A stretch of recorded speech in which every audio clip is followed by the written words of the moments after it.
পৃথিবীর মানচিত্রে তাকালে যে বিশাল বরফে ঢাকা দ্বীপটি চোখে পড়ে সেটাই গ্রিনল্যান্ড।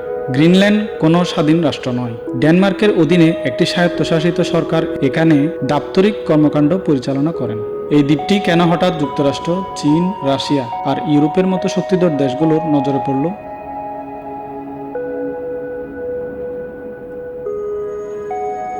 আসুন গ্রিনল্যান্ড সম্পর্কে কিছু মজার তথ্য জানি।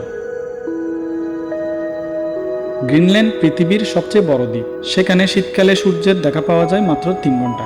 আবার গ্রীষ্মকালে সূর্য ডুবেই না, অর্থাৎ এখানে সূর্য ডুবলে আর ওঠে না, আবার উঠলে আর ডুবে না। বরফে ঢাকা হলেও এই দেশের নাম গ্রিনল্যান্ড হওয়ার কারণ মূলত ভাইকিং নেতা এরিক দ্য রেড আইসল্যান্ড থেকে নির্বাসিত হয়ে এসে তিনি জায়গাটির নাম দেন গ্রিনল্যান্ড। নতুন বসতি গড়তে মানুষকে আকৃষ্ট করার জন্যই নামটি দিয়েছিলেন। তবে বিজ্ঞানীরা বলছেন প্রায় 25 লাখ বছর আগে গ্রিনল্যান্ড সত্যি সবুজ ছিল।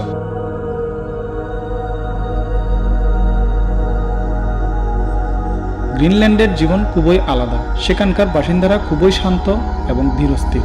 দেশটির প্রধান আয়ের উৎস মৎস্য শিল্প, মাছ, সামুদ্রিক খাবার আর স্থানীয়ভাবে শিকার করা প্রাণী ছাড়া প্রায় সবকিছুই আমদানি করতে হয়।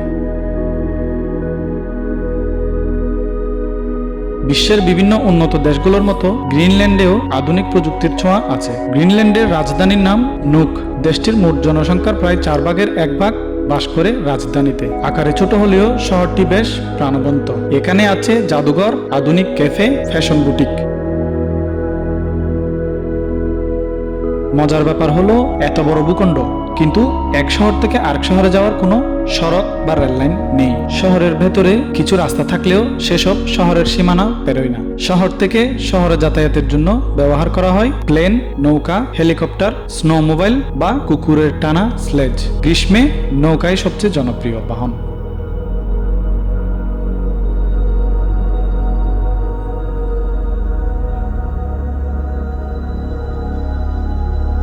গ্রিনল্যান্ড অবস্থিত আর্কটিক অঞ্চলে, যেখান দিয়ে ভবিষ্যতে বিশ্বের সবচেয়ে ছোট ও লাভজনক নৌপথ তৈরি হতে পারে বলে ধারণা করা হয়। এই কারণে যুক্তরাষ্ট্র সেখানে সামরিক ঘাঁটি স্থাপন করেছে বহু আগেই। প্রাকৃতিক সম্পদে ভরা বরফের ভান্ডার। গ্রিনল্যান্ডের নিচে রয়েছে তেল ও gas, uranium, rare earth mineral. এই রেয়ার আর্থ মিনারেলস ছাড়া আজকের স্মার্টফোন, ইলেকট্রিক গাড়ি, মিসাইল কিছুই সম্ভব না। আর এখানেই চীন ও যুক্তরাষ্ট্রের আগ্রহ সবচেয়ে বেশি। জলবায়ু পরিবর্তনের কেন্দ্রবিন্দু গ্রিনল্যান্ডের বরফ গলছে ভয়ঙ্কর গতিতে। যদি পুরো গ্রিনল্যান্ডের বরফ গলে যায়, সমুদ্র পৃষ্ঠ 7 মিটার পর্যন্ত বেড়ে যেতে পারে। এর প্রভাব সরাসরি পড়বে বাংলাদেশ, মালদ্বীপ, নেদারল্যান্ডসের মতো নিচু দেশগুলোর উপর। গ্রিনল্যান্ডের জনসংখ্যা মাত্র 56,000 আর আয়তন 21 লাখ বর্গ কিলোমিটার। এটি বিশ্বের সবচেয়ে কম জনঘনত্বের জায়গাগুলোর একটি। এদিকে বাংলাদেশে আমরা থাকি 1,47,000 বর্গ কিলোমিটারে 17 কোটি মানুষ। গ্রিনল্যান্ডের মাথাপিছু আয় $65,000, যা বাংলাদেশের তুলনায় প্রায় 25 গুণ বেশি। দেশটি ডেনমার্কের কাছ থেকে বছরে বড় অঙ্কের ভর্তুকি পায়, কারণ গ্রিনল্যান্ড ডেনমার্ক রাজ্যের অধীন একটি স্বায়ত্তশাসিত দেশ। 1953 সালে গ্রিনল্যান্ড ডেনমার্কের অংশ হয়।